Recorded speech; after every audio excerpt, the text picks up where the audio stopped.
Hey everyone, we're doing our CAP project over Project Awaken. Members of this group is Rachel Davis, Jana Farrell, Ashton Hammers, Anna Mathis, and Andrew Martin. So Project Awaken's mission statement is dedicated to the belief that no one should experience sexual assault, domestic dating, violence, or stalking. Project Awaken works to eliminate violence from happening, to train bystanders on active interventions, to improve professional responses to survivors on campus and in the community, and to serve as an empowering, confidential resource for survivors.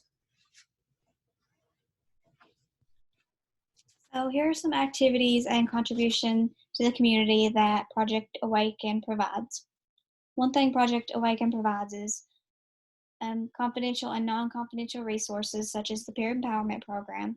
And this is a program that individuals at Tennessee Tech can sign up for using this link that we provided, just in case you want to sign up. And they can sign up to be an individual on campus that these people who have experienced sexual assault can go to, and they can just talk about how their day is going, or they can talk about their sexual assault and anything that's happened to them and just how they're feeling. And they can choose to report that to Title IX, the sexual assault to Title IX, or they can choose to keep it confidential with that person who is involved in the peer empowerment program. The person who signed up with peer empowerment program is not entitled or under any obligation to have to report this unless the victim wants to go with them to report it, and then they would report it. Project Awaken also provides newsletters like in January and August, and they provide these throughout the semester. The newsletters in December and May, they all talk about the past semester and how things were going with Project Awaken, and maybe some of peer empowerment program information too. So what desired response did we hope to achieve from the audience that we presented to? So to consider this successful, we hope to see these things happen. We wanted to create awareness of Project Awaken's role, and we talked about it a little bit, but it's basically to bring awareness and resources to sexual assault victims and have somebody for them to come to when they need it. We also would want anybody who come talk to us to be educated on what sexual assault is defined as, and we've got a definition a little later that we'll read off to you.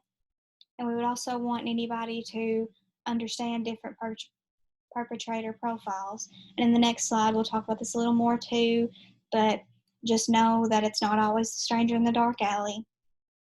And we plan to do this project at the University Center, and we hope to speak to at least 25 to 50 people, and we would hope that they would respond positively toward being sexual assault advocates, and we would also hope that maybe a couple would sign up for the peer empowerment program using that link that we provided.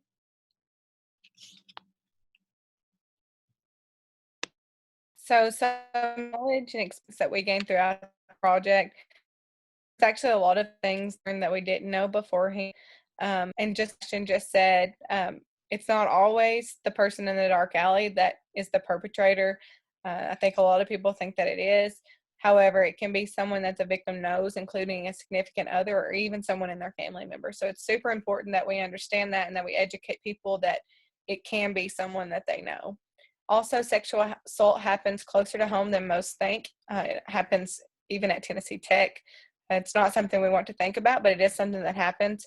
In a 2014 campus climate survey at Tennessee Tech, 25% of students reported experiencing an attempted or completed rape. Sexual assault needs to be reported within the first 120 hours. If it's reported within 120 hours, then it preserves evidence that can be used later on. And then another one that no one in our group actually knew about as well is Eagle Eye After Hours Crisis Hotline. And this is a crisis hotline that can be contacted, and they'll put you through the line with someone that is a confidential resource. And we've included the number there for anyone who might be watching this that might need it, or if you know someone who's a victim of sexual assault that might need it, or if you come into contact with someone who is, the number that can give them as a resource.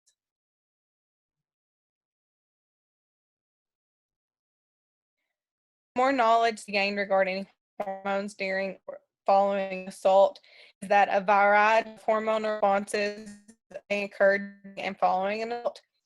So we've got three here. The first is cortisol. It's released depending on levels that they experience. So if they have increased cortisol levels, they have enough energy to fight off the perpetrator or to run, which we call flight. So increased cortisol is their fight or flight.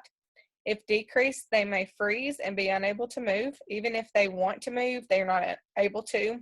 So they're kind of stuck in that situation. Another one is oxytocin. It is the happy hormone. If it's increased, then the victim may describe their assault while laughing. And that's important for us, especially as future nurses, to know, because if we're caring for these patients in the ER, we need to understand that that's just what they're experiencing due to the hormone. A lot of people think that these victims are lying, when in reality, oxytocin and they cannot help from laughing. This one is opiates. They are released to compensate for physical and emotional pain. The video described this about crying. They do that, it simply be to the situation.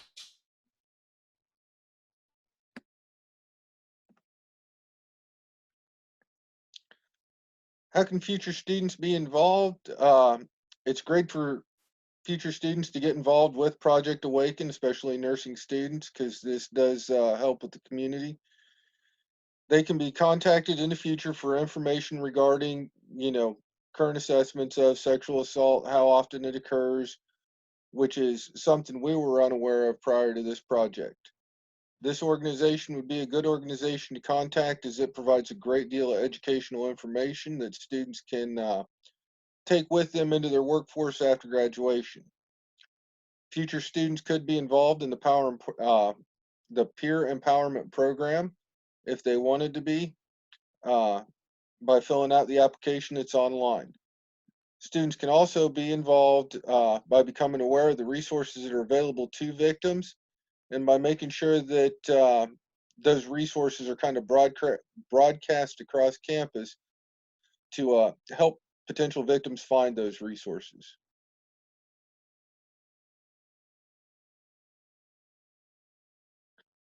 How can nurses help in this environment? Nurses can help in this environment by researching, educating, and advocating for these sexual assault victims. Through awareness, nurses can better care for their patients in this population. Nurses could become sexual assault nurse examiners and provide adequate care in this population. In this area, we have a shortage of SANE nurses. And nurses can also help shape the policies regarding this population and positively affect their outcomes. And we also had a pamphlet for our audience that gave contact numbers, phone number, and email, the office address. It provided the website and the project coordinator's name and it also offered how you can go online and do interactive programs that included education on sexual violence, domestic or dating violence, sexual assault, stalking, or trauma. And then if you open the inside of it, it has what is sexual violence. And it has a definition of sexual assault, which is any unwanted touching to someone's breast, butt, or genitals, and or any unwanted penetration orally, anally, vaginally, or with an object. Then it has a definition of dating or domestic violence, which is a pattern of abusive behaviors used by one partner over the other to maintain power and control. And it also has the definition of stalking, which is a willful course of contact involving repeated or continuing harassment of another individual that would cause a reasonable person to feel terrorized, frightened, intimidated, threatened, harassed, or molested. And all of these is under the umbrella of sexual violence. And then if you look in the middle of it, it gives what Project Awaken is, and it's a federally funded grant program at Tennessee Tech addressing sexual assault, domestic violence, dating violence, and stalking. It offers educational programs and confidential support to those impacted by sexual violence. And you can go on social media at Teen Tech Awaken on Instagram, Facebook, or Twitter. And Ashton and Andrew talked about the peer empowerment program. And it gives you information on how you can get involved with that and become a member.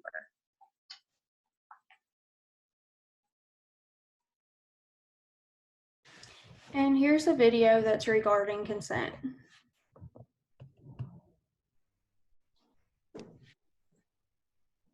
If you're still struggling with consent, just imagine instead of initiating sex, you're making them a cup of tea.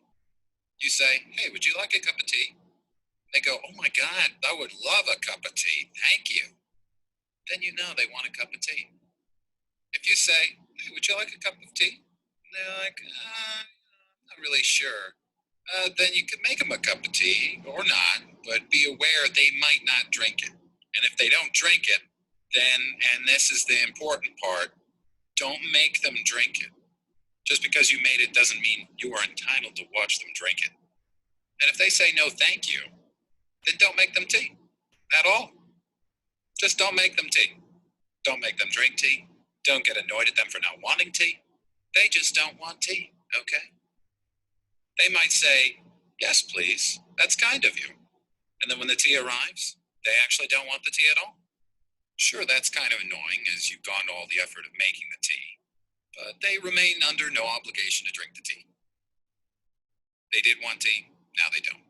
Some people change their mind in the time that it takes to boil the kettle, brew the tea, and add the milk. And it's okay for people to change their mind. And you are still not entitled to watch them drink it. And if they're unconscious, don't make them tea. Unconscious people don't want tea. And they can't answer the question, "Do you want tea?" because they're unconscious. Okay, maybe they were conscious when you asked them if they wanted tea. And they said yes. But in the time it took you to boil the kettle, brew the tea, and add the milk, they are now unconscious. You should just put the tea down. Make sure the unconscious person is safe. And this is the important part again. Don't make them drink the tea. They said yes then, sure, but unconscious people don't want tea. If someone said yes to tea, started drinking it, and then passed out before they'd finished it, don't keep on pouring it down their throat. Take the tea away. Make sure they're safe, because unconscious people don't want tea. Trust me on this. If someone said yes to tea around your house last Saturday, that doesn't mean they want you to make them tea all the time. They don't want you to come around to their place unexpectedly and make them tea and force them to drink it, going, "But you wanted tea last week." Or to wake up to find you pouring tea down their throat, going, "But you wanted tea last night." But if you can understand how completely ludicrous it is to force people to have tea when they don't want tea, and you're able to understand when people don't want tea, then how hard is it to understand it when it comes to sex? Whether it's tea or sex, consent is everything.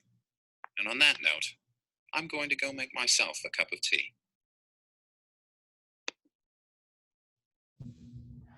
And here's our references.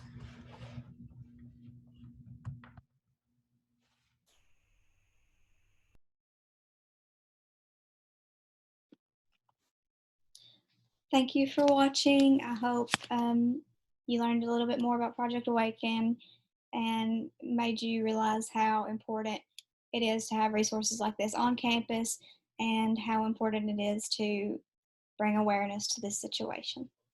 If you have any questions, send us an email or leave a comment on the video.